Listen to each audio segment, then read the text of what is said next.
saya akan menjelaskan tentang sistem ekonomi dan mekanisme pasar.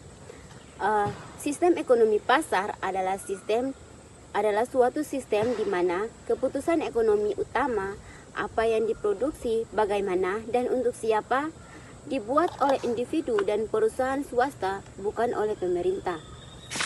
Di sini, sistem ekonomi pasar terbagi atas dua. Yang pertama, itu kepemilikan pribadi, di mana individu dan perusahaan memiliki hak untuk memiliki dan mengandalkan aset produktif seperti tanah, modal, dan perusahaan.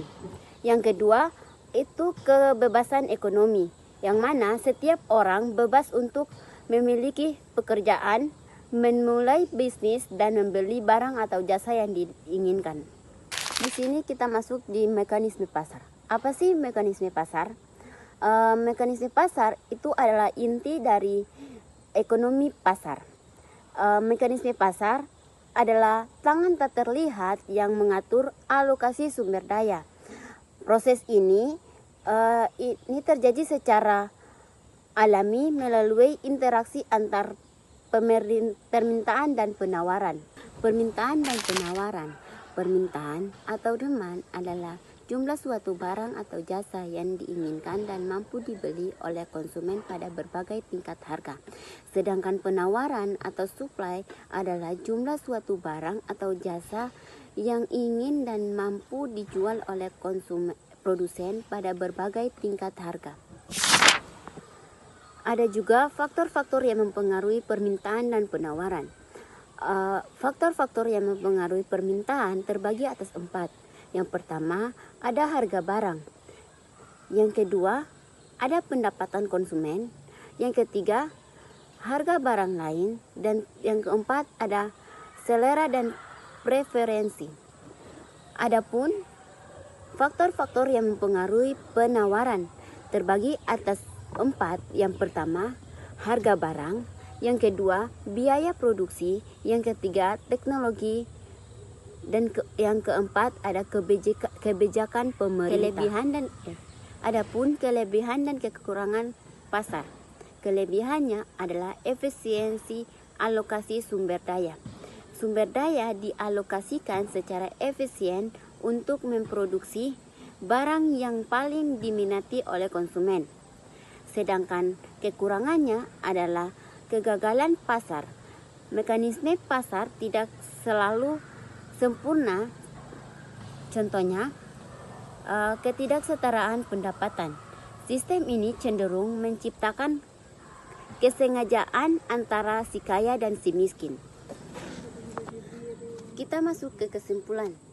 Sistem ekonomi dan mekanisme pasar adalah sebagian inti telah menjadi modal dominan karena kemampuannya dalam mengalokasikan sumber daya secara efisien dan mendorong inovasi.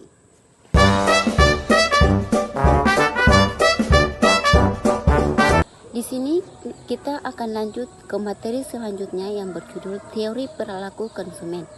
Apa sih teori perilaku konsumen?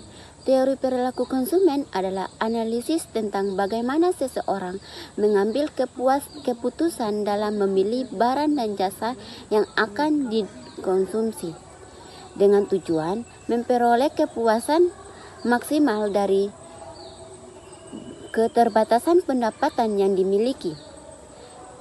Teknologi digital di perusahaan dapat beroperasi lebih efisien, menjangkau pasar yang lebih luas, serta menciptakan inovasi yang mendukung pertumbuhan ekonomi. Di sini kita masuk di preferensi.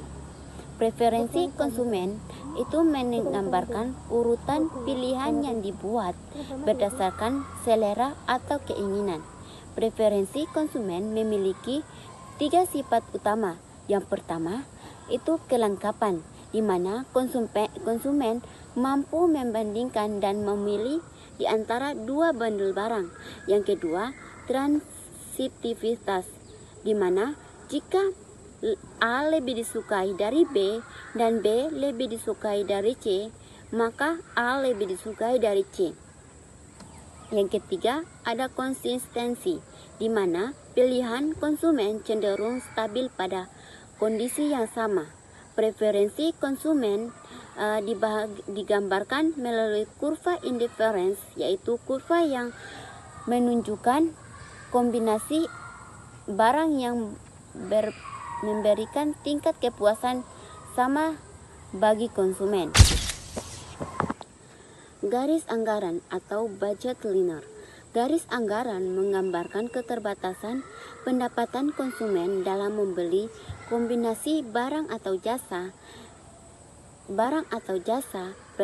Persamaan garis anggaran ditulis sebagai M, jumlah pendapatan konsumen, PX, harga barang X, X adalah jumlah barang X yang dibeli, PY adalah harga barang Y, dan juga Y jumlah barang Y yang dibeli.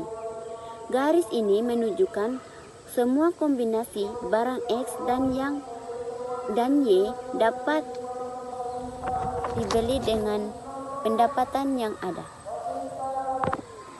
Adapun utilitas. Utilitas adalah ukuran kepuasan yang diperoleh dari mengonsumsi barang atau jasa. Ada dua pendekatan utama. Yang pertama, ada utilitas koordinal, di mana utilitas dapat diukur secara langsung dengan angka, misalnya dalam unit utlis. Yang kedua, utilitas ordinal, di mana utilitas hanya bisa diukur tanpa perlu mengukur secara kuantitatif. Selanjutnya, kita masuk di kesimpulan.